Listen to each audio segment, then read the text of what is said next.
stole that when we did Mission Impossible 3 and had the rabbit's foot, which is a sort of the MacGuffin, you never know really what it is, but it doesn't matter because the bad guy wants it and so do we. In Star Trek, I would say that at the very beginning of the film, you're thrust into this story where a massive alien ship arrives and proceeds to destroy a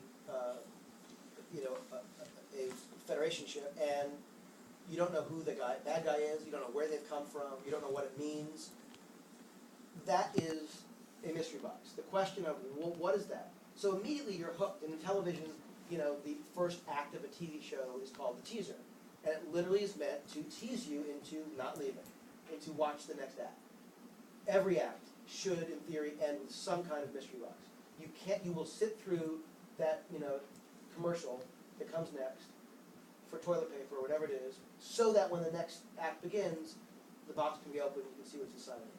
So I would just say for Star Trek, that notion of where did the bad guy come from, or that idea of what's going to happen if Spock finds out that he exists in that same timeline as an older man, or that question mark of how will Kirk ever defeat the bad guy, or that question of what will they do to save Earth. I mean, these are all sort of versions of the mystery box for me, and I just think that it's that combination of like creating the mystery box that you were asking, and giving enough answers so you don't feel like, oh, there's nothing inside the mystery box.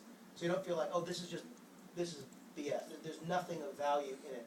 You need a story. You need to have something of value. But I do think that by not giving every answer, it provides the audience an opportunity to fill in the blanks, which to me, it's almost like a neurological thing, where it's like you actually become active in the story, and you personalize it in a way. And I'll give one final example, then I'll shut up, which is in The Graduate, there's that scene where, and I discussed this in the TED Talk as well, there's that scene where they're having their date, and they're in the car, and the top goes up, and the best part of their date begins. You don't hear any of it, but you're watching them have a moment that you know is incredibly meaningful. That to me is the perfect definition of mystery box, where you are literally embodying, you're giving that moment in that movie the most romantic, the most connective, the most wonderful scene, dialogue, exchange that could have possibly happened, because you're not being shown it. And so I think whether it's the shark you barely see, or the alien you barely see, or the romantic moment you don't really get to see, it is scarier, it is more romantic, it is more wonderful, because you didn't see it. And that to me is the thing that I think in all storytelling is the balance we strive to achieve. Great metaphor. When it's possible, can you incorporate the question into your answer? Of course. When you can. Sure. That was the longest, worst answer. Not at all. You have a question now? Okay, go ahead. Yeah. Hey, Howard. Anthony Trinko. Last time we talked, you said the hardest decision for you was to not include William Shatner in the movie. And I noticed that there's a special thing on the Blu-ray edition called the Shatner Conundrum or something like that. So could you tell us a little bit about that special feature, and also about your thinking about maybe putting him in the next movie? I'd love to talk about the Shatner conundrum. Try to put the question to the answer.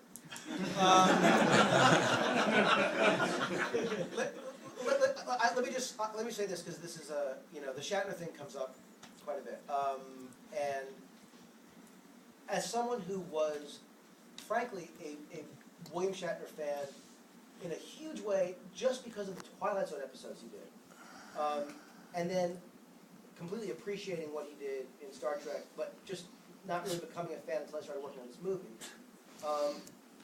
The idea of having Shatner in the movie was, it was a foregone conclusion we wanted him in the movie.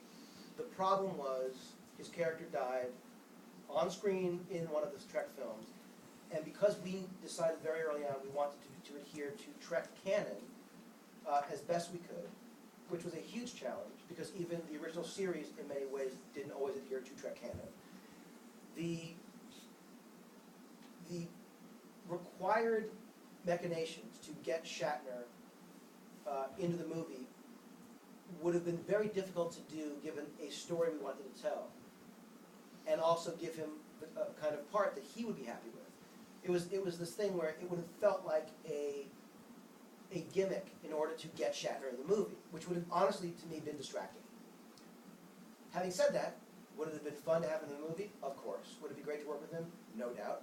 I was as excited to work with him as I was Mr. Nimoy, who we luckily did get to have in the film. I will say that the Shatner conundrum, which you'll see in the DVD, talks to this, which is essentially how do you put him in the movie when you want him in it so badly, and yet the story actually seems in counter purposes with the movie you're trying to tell, the story you want to tell. In terms of moving forward, I am open to anything. I would love to sort of, figure out something that, given the challenge of introducing these new characters, given the burden of having to, cast these people, I feel like the first movie did some of the heavy lifting that needed to be done in order to sort of free us to continue going forward. Maybe there's less of a burden, and there's going to be more opportunity to have, to work with him again. I would love to work with him. We speak. We actually have a lunch date planned. I mean, I'm a fan. I'm a friend of his. I would love to, or he's at least a friend of mine. He may say otherwise on his blog today. But I really could like him more and would love to work with him.